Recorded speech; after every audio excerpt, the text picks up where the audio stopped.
I'm female 20, studying for a degree in human-computer interaction. My cousin is 14 male and obsessed with computers and gaming.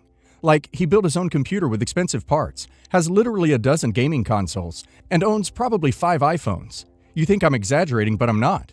He is the family's golden child. No matter what he does is amazing, and his parents and my grandparents spend large amounts of money to reward him, even when he just does okay. On the other hand, I am the scapegoat. Red never treated as lavishly, even though I got better grades and was a well-behaved kid. Anyway, I try not to be bitter about it, or let it influence my relationship with my cousin.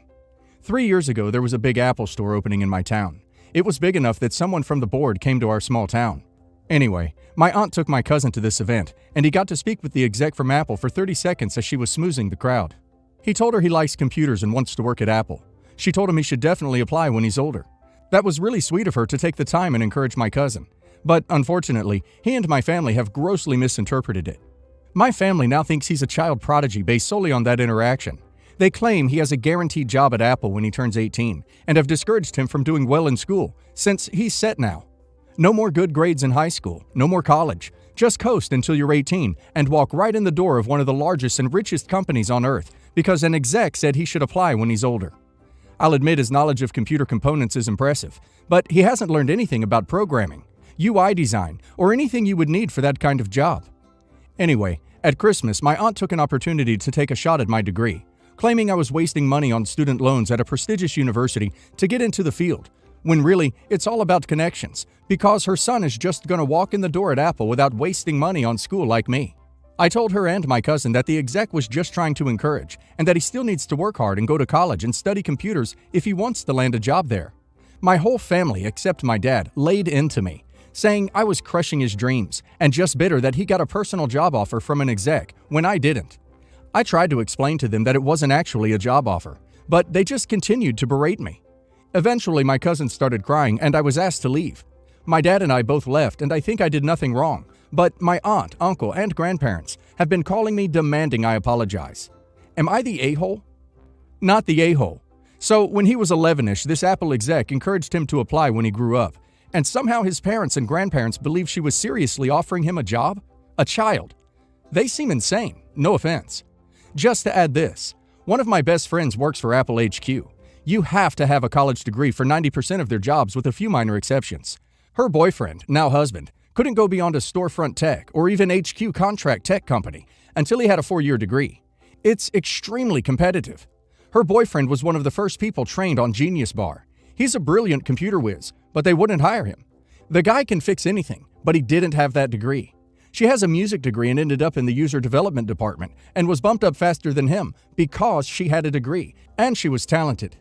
She was technically less computer talented than him, but her degree was what put her above him, by a huge amount income and position-wise. And yes, she told me this is why she got the position and he couldn't, despite his talent. Just saying, so OP knows not the a-hole, and this is actually how it works, and was actually trying to be helpful here. Not the a-hole. What happened was clearly an encouragement, not a job offer. She even said for your cousin to apply for a job when he got older. Not that she would hold a job for him. They're idiots. I wouldn't apologize for a darn thing. Or I'd say, I'm sorry that you think that encouraging cousin to apply for a job means that a job is waiting for him, regardless of how he does in school. This is hilarious to me. The lady was so clearly just trying to encourage a child who loves computers. Not the a-hole, at all. Let them figure it out on their own when he tries to claim his job at 18. It'll be satisfying to watch. My mother-in-law and I have a bad history, and I really don't like her, so maybe I am being a little harsh. My father-in-law has a daughter who is the same age as mother-in-law. They were good friends in college, but understandably, sister-in-law is not okay with her friend marrying her dad. They are both narcissists and drama queens, and this has been a 25-year-old feud. They have both done some really horrible things to each other, but father-in-law always chooses his wife over his daughter. Sister-in-law is getting married soon. Mother-in-law has made a lot of snide comments about it being the third marriage, and who wears a white dress in their 40s. We were at sister-in-law's house the other day, and she took the dress out to show one of her nieces. Mother-in-law had a bottled smoothie that she had probably drunk a quarter of. Sister-in-law left the room, so it was just mother-in-law and my 2-year-old daughter. And as you can probably guess, the smoothie ended up all over the dress. Mother-in-law was acting dumbfounded. She claimed she put the smoothie down on the coffee table and was on her phone, and my 2-year-old picked it up and spilled it. I mean, honestly, that could have happened, but it just seems too convenient when everyone knows how much mother-in-law hates sister-in-law. Sister-in-law was screaming at her and calling her a liar, and I said that I don't think it happened that way, and if she is lying, it is really low of her to use grandchild as a scapegoat. Mother-in-law started screaming at me that how dare I call her a liar when I didn't see it, but I maintain that I think she poured it. Father-in-law is paying for it, so it isn't like sister-in-law was going to demand money from me. Now mother-in-law is furious, and my husband says I shouldn't have said anything when I didn't see it happen, and that I was looking for a problem. Everyone sucks here. So your mother-in-law sounds like a butt goblin, like who marries their bestie's dad. But beyond that, I also have a 2-year-old, and I know that gremlin basically seeks out stuff to spill on things I love. It is just the toddler way. So maybe, just maybe, you should have stayed out of it and not gotten involved in this feud. Yes, the a-hole. They're drama queens. I inserted myself into this stupid drama in order to fling completely unfounded accusations and add fuel to the fire. Pot, meet kettle. You literally have no idea what happened, and it's not exactly hard to imagine a 2-year-old accidentally spilling something like that. What are you doing? Not the a-hole. You weren't looking for a problem. You stood up for the integrity of your daughter. It's not fair to put blame and guilt onto a 2-year-old for something they didn't do. Sure, you didn't see it, but odds are you're right. Why is your husband supporting the mother-in-law instead of his own family? My husband and his brother have a tense relationship. His brother's wife came into the picture after me, and ever since, the relationship with his brother has gone downhill. Brother-in-law was always the most entitled, overindulged, and narcissistic member of our rather large extended family unit. That is until his wife came along and topped him. My husband and I have 2 children together and have been planning a destination wedding. Our reasoning behind this was that we already live like a married couple, have 2 kids, and own a home. We have real financial responsibilities, and one big expensive day is not something we're interested in. For clarification, we signed legal marriage docs, but no one knows, and they think I just refer to him as my husband because I actually do hate the word fiancé. We have huge families, and limiting it to even a size as large as 150 guests would be cutting out a lot of people that would be hurt. In addition, our son has autism, and a big crowd would be very overwhelming for him. Our solution is to get married where we went on our first vacation, where we got engaged, and where we generally feel extremely happy and at peace. We planned our destination wedding for October 2022. Upon finding this out, my sister-in-law had immediate problems. She said, for starters, that it is an expensive trip and it's selfish of us to expect them to come. Side note, they live on my in-laws' dime. They have never paid for rent or a mortgage. Both have high-paying jobs, and they just got $150K handed to them for a down payment on a house. We have gotten none of those things. Secondly, my sister-in-law said she won't be able to go in October because she plans to be pregnant again at that time. She was 5 months pregnant with her first baby. She also said that she won't travel to the island pregnant or within 6 months of becoming pregnant because they had a Zika outbreak in 2018. When my brother-in-law approached me and asked me to change the date for these reasons, I very calmly reiterated that the wedding was going to be, regardless of their schedules. This absolutely infuriated him.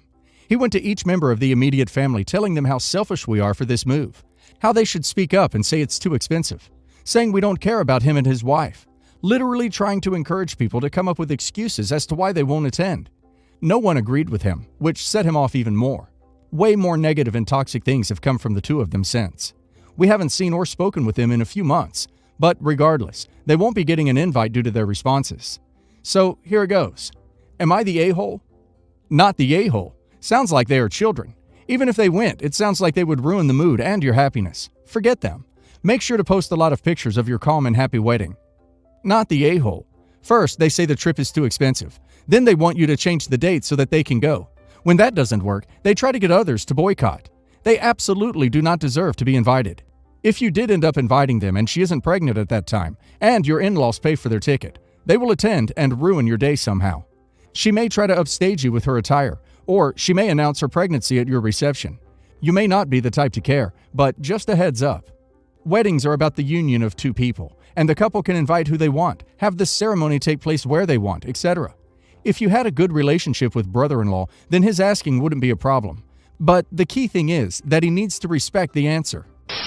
We get married in 8 weeks, and I decided it would be nice to have fuller lips. My lips are naturally sort of flat. I wouldn't call them thin, but they definitely aren't as full as they were 10 years ago. Today, I went and got 1.1 milliliter of dermal filler, just to define my Cupid's bow, and add a little bit of volume so they aren't as flat as before. It was roughly $120. I had recently received my summer bonus from work. I almost never spend any money on myself since we have 2 children, so this was a big decision for me and I was excited. I'm also deathly afraid of syringes, so I really had to push past my fear to complete the procedure. Despite this, I'm really pleased with the results. It doesn't look too big or exaggerated. I don't look duck-like or artificial, which is exactly what I asked the beautician to achieve for me. It just looks like my own lips, but a little plumper and more youthful. There is also a little swelling today, but this will go down over the next 24 hours. When my fiancé noticed my lips, he instantly said I looked different. I made him aware of the swelling and how this would go down, then asked if he liked them, and he said again, they're different and don't seem to be done. So I was a little disappointed. Then he said he felt I had done it behind his back and said it was similar to if he had altered his body without consulting me first. I reminded him that I had spoken about this a few months ago and mentioned wanting to do it, and he didn't seem adverse or enthusiastic, just level about it. He said he didn't think I would actually go ahead with it. I do understand that he feels a little blindsided, as I planned it to be a surprise, but didn't in a million years consider that he wouldn't like the results. In all honesty, he has always liked fake tan, fake nails, makeup, etc. I really didn't think he would feel I had gone behind his back. I can't help but feel really disappointed, and like I might have wasted money, and all that fear for nothing if he doesn't like them. Am I the a-hole for this? Not the a-hole. I understand you want to look your best on your wedding day, but I also understand your husband doesn't want you to look different than normal. Not the a-hole. You have the right to do whatever you want with your body. Your fiancé has the right to be a bit upset you didn't tell him about it. Not because he has any right to deny you, but because it's something you usually share with your friends and partner before doing. I honestly can't imagine getting a procedure without telling my boyfriend. He doesn't have a say in it, but I'd be really excited to mention it. I'm a 35 female whose father recently passed 6 months ago. Upon falling ill, I sold my home and moved back home to take care of my ailing father, since his wife refused to. There was a big fallout over said will, and a secret love child over my father's estate, of which I was named executor. His wife contested said will, but in the end, the judge ruled in my favor. A new problem has arisen. My aunt has called for me to move out of the home so she and her family can move in. I refused. I offered her a property of my father's that would more than accompany her and her family, but she refuses. She demands that I leave her parents' property. Yes, the home and land once belonged to my grandparents. She nor the rest of my father's siblings wanted anything to do with this home when it was falling apart and nearly foreclosed. It was my father who put his sweat, blood, and tears into this home, saving it from foreclosure, renovating it, and expanding it over the years. The home was initially left to my father and his siblings, but as I stated, neither wanted anything to do with said home except my father. He bought them out, which at the time the home was worth a couple $100,000, which he paid them each roughly around $40,000 apiece. It's worth 5 times that now. A part of me feels guilty because I don't want to be at odds with my family, and this is something my father wouldn't have wanted. While they are in need of a home, I've offered her a solution that she refuses to take. I even offered to let them stay here with me for a while, but they refused. My other aunts and uncles have told me I'm selfish and that the home rightfully belongs to their parents. I don't see it that way, nor am I moving by them trying to guilt me into moving. I was served after court Friday, saying they're suing me for the family house and land. Little do they know, this home was put in a dynasty trust by my father, so they have no claims here. Not the a-hole. The home rightfully belonged to your grandparents, who left it to them all, and they sold their rights to it to your father. It's an open and shut case. Your house is yours. You're not wrong for wanting to stay in it. You were more than generous with your offers to help them out. Good God, do not let these people stay with you temporarily. You will never get them out. Not the a-hole. You gave them a very generous offer, and they declined it. This is absolutely about knowing what the house is currently worth and being money hungry. You don't owe them anything, especially a house. The home hasn't rightfully belonged to their parents in many years, it sounds like, and I'm sure you have the legal documents to prove that. They can throw their hissy fit about it all they want, but you don't need to deal with that BS. Don't engage in it. Enjoy the house your dad put his heart into.